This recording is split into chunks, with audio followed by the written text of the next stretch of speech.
today's video, we are going to be unboxing and reviewing the AE Board Hornet belt drive electric skateboard. This mid-budget electric skateboard sells for $589.99, and for this price you're getting quite a bit. You're getting a dual belt motor drive board that has a 12S 3P Samsung battery, which is pretty high quality at its price point. It has a split enclosure system for an added flexi deck, and plenty of other cool features. So without further ado, let's get into the unboxing. So the biggest thing on the top of the box is the actual board itself. It comes super protected in all of this foam, so the grip tape is super clean and nice right out of the board. When we first got the board, everything was in pristine condition, no dings, no dents, no anything. It just looks perfectly clean. Under that there's another layer of foam which has other little gadgets such as the charger for the remote, the charger for the board, a T-tool, and then of course the remote for the board, which from our initial inspection looks really cool. So this is what the AE Hornet belt drive board looks like. I actually think that it looks a lot like a boosted Stealth, and that's kind of the aesthetic they were going for. Going into the parts, we first have the deck, which has a little bit of concave, and to be honest, I don't really like it that much. I think that they kind of made it have that boosted look. They put their logo in that slanted grip tape, but they added a handle to it, which I've actually found to be pretty useful. It's really nice to be able to carry a board, and we don't have any other boards with a handle, so I thought that was super cool. Looks a little bit silly, but it works very great. Despite having a split enclosure system, the deck really doesn't flex that much, which we were a little bit disappointed by, and it doesn't really help that much with absorbing any vibrations. The overall shape of the deck kind of looks like the loaded Vanguard shape, but a little bit different. I don't think it looks that great personally. It doesn't look bad either. It's just kind of meh. The trucks seem like Paris clone kind of trucks for me. The rear truck has built-in motor mount hangers, which I think is a really nice touch because that means the drivetrain is not going to come loose. Moving on to the wheels being used are 105mm, it looks like custom wheels. The thickness or the contact patch on these wheels is 56mm, which is not that large, not that small, but on an 105mm wheel you definitely expect it to be a little bit longer. It also has these little bubbles on the side, or holes that go all the way through. I thought this would make them squishy, but they really are not. The wheels are pretty firm to the touch. I'm personally not a huge fan of these wheels, so I decided to take off the hubcap on the outside using all of those 5 bolts, remove that kind of wheel hub cover on it using a screwdriver, and then underneath you just have a pretty standard ABEC cord wheel, and we found an ABEC style pulley underneath it. So we decided to swap on all of our ABEC style wheels to determine which ones would fit, starting with the 83mm flywheel clones. Those worked. The wind wheels also worked perfectly. The original standard cloud wheels work perfectly as well, and then finally the Cloud Wheels Discovery Edition also seemed to fit the wheel pulley despite having a slightly different core. So you can use a huge variety of wheels on this board by simply taking off that wheel and using one with a flywheel style core.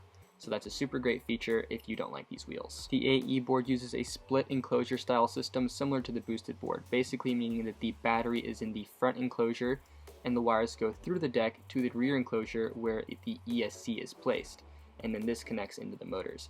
I personally think that this design looks really clean, really smooth, and it also allows the deck to flex, and even though the deck isn't that flexy, it still enables a little more flex than a standard deck.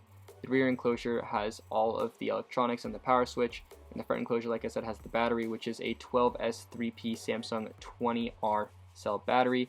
Also included is the charger port, and they have this USB port cover, but there's no USB. The ESC being used in the rear enclosure is the Hobbywing ESC, which I've heard a ton of good things about, so that's good, I guess. There's a really nice clean looking power button on the inside, nice and protected in that spot. All of the cable management on the board is also perfect. It uses a universal connector, so all the wires look very pristine, like they're not even there, and I'm a super big fan of the elegant design they have here. The motors that they have are also very neatly integrated. They're 800 watts each, which is a decent amount of power for motors this size. They're 50mm motors, which fit on these trucks, which are perfectly designed for them. I've seen this belt design kind of drivetrain on other boards before, and I think that it works really well. Like I said earlier, I like the fact that there are built-in motor mounts holding these motors in place. It looks like they could have even gone for some bigger motors considering the space in between the hanger of the truck that's still left, but from my testing, I actually found that these motors were plenty powerful enough, and I was actually really surprised by the amount of torque that they have. It seems that the combined 1600 watts is more than enough for this board to get up some pretty steep hills. Also, I'd just like to point out that the drivetrain looks super great. I think that it ties in perfectly to the feel of the board. I love the belt cover design, I love the mount design, and everything in the rear drivetrain looks great. The remote is also something that I'm a really big fan of. I wasn't really sure how I was going to feel about it since it looked kind of wide when we first got it, but I actually quite like the design. It feels actually pretty premium, nice and firm in the hand. I think the screen on the front of the remote is a really nice feature, displaying all of that telemetry data, including how fast you're going, how many miles you're going on that ride, and also your overall odometer for how long you've had the board. I think that the finish on the remote is also really good. It's kind of this matte, rubbery kind of feeling, which means that it grips really nicely in the hand. The throttle is also textured so your thumb won't slip, and it's charged using a USB-C cable, which is a really nice touch. In the short time that I've been testing the board, I've also dropped the remote a couple of times and it's held up really well. It feels super durable and also really nice in the hand, so super great remote. The charger is just a pretty standard electric skateboard charger. One side goes into the wall, the other side goes into the board. It looks like a 2.1mm DC male jack. It charges at 2.5 amps, which is a little bit higher than the normal, which is around 2 amps. Again, that standard port. And overall, just recapping everything, I think that the board looks really nice. I am an overall fan of the design, although the deck doesn't look that good. I really like the split enclosure system. The whole drivetrain is super elegant and the cable management is impeccable. I have to say, coming from the DIY world, it's really impressive to see what these Chinese companies are squeezing into their price points. For $580, you're getting a board with a 12S 3P 20R Samsung battery, a split enclosure deck system, which is not easy to make. You're getting a dual belt drive board, and on top of that you're getting a remote with a telemetry display reading on it, which is all stuff that would be completely unheard of around a year or two ago. Okay, so now moving into the more technical aspects of the board, the first thing that we're going to talk about is speed. Now on their website, AE Board advertises that their board tops out at around 45 kilometers an hour, and we find this to be slightly exaggerated. The most that we got to was 42 kilometers an hour. However, the thing that I was most impressed about with the AE board in terms of its top speed is that whether we were on 100% or 50%, it still topped out at 42 kilometers an hour. So it was really impressive to retain that top speed even as the battery voltage and the battery charge level was decreasing. Also, 42 kilometers an hour is around 26 miles an hour, which is a pretty quick board. Especially at this price, that is a pretty good top speed. Moving into range, AE Board advertises that their board goes anywhere from 14.2 miles to 17.3 miles on a single charge, and we did not find this to be the case at all. However, we were riding at very fast speeds in pretty cold weather and on very hilly terrain, so all of these make massive hits to the battery, and using all of these criteria, we were able to get around 10 miles of range, which is actually really good considering all of the things that I just listed. I 100% wholeheartedly believe that if a rider was to take this on a more gentle ride, going around mid-level speed on a medium speed mode, on pretty flat ground, you could definitely hit that 14.2 to 17.3 miles of range that the company advertises. You're just not going to get it if you're gunning it, you're a heavier rider, and you're going on very hill terrain in the cold. Now, the battery in this board isn't small by any means. It's a 12S 3P20R pack, which uses 36 18650 cells, which are premium cells, especially considering that they're Samsung.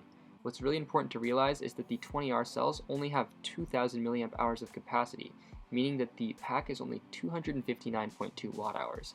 This is really not that high compared to a lot of the other boards out there, which means you're not going to get that much range. If you're looking for a little more range out of these boards, they do have an option using 30Q cells, which will increase your range by 50%. This price option is also $100 more. Moving into the acceleration of this board is actually super impressive. This is the board accelerating on the highest speed mode from a standstill, and as you can see, it actually takes off pretty quickly.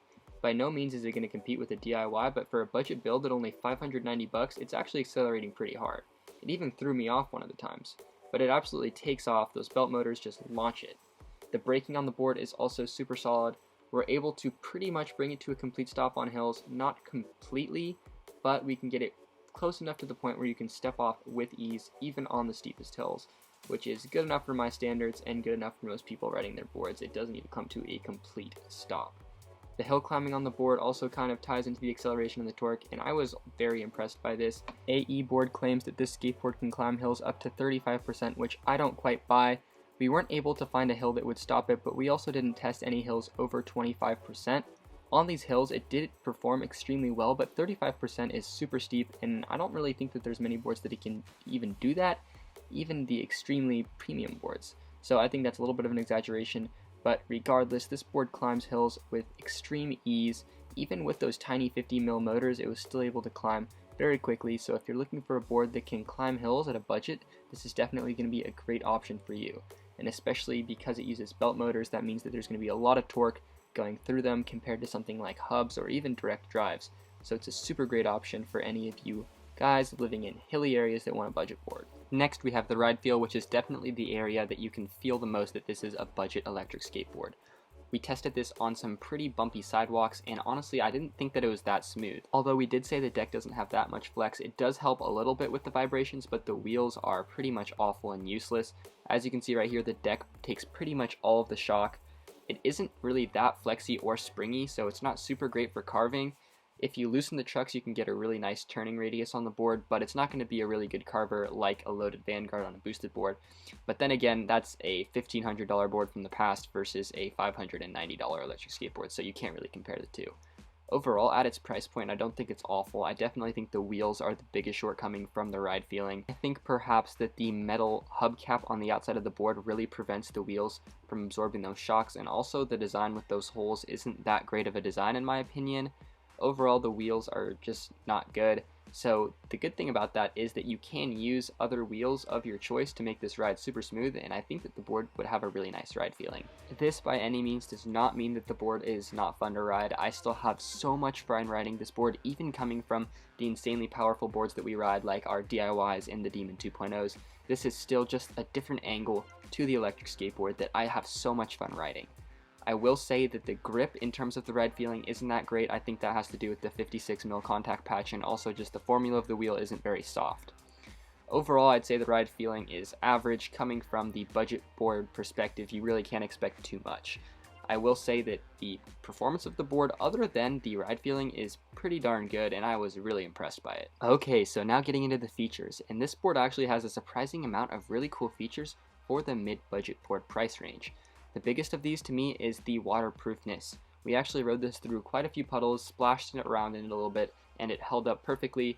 I don't think that I would recommend riding it in the rain just because you're going to lose a lot of grip with the urethane wheels on the pavement, but if you wanted to, I'm sure you could. It's important to note that this board is not completely waterproof. It is water resistant. Another one of the features that I thought was really nice was that the remote notifies you when the board's on low battery. We got a notification at 25% battery, and then we also got another one at 10% battery. And this was really useful because it was my first time riding the board and I had no idea how far I was going to go. There's no real indicator other than the 4 bars on the remote which indicate how much battery your board has left. However, these fluctuate depending on the voltage sag that your board's getting. So the actual notification that you're on low battery was a great reminder saying, hey, you got to turn back, your board is going to die pretty soon here. Get to a place where you can charge or start heading home. So I was really impressed by that, and I thought it was super cool because I haven't seen that really before.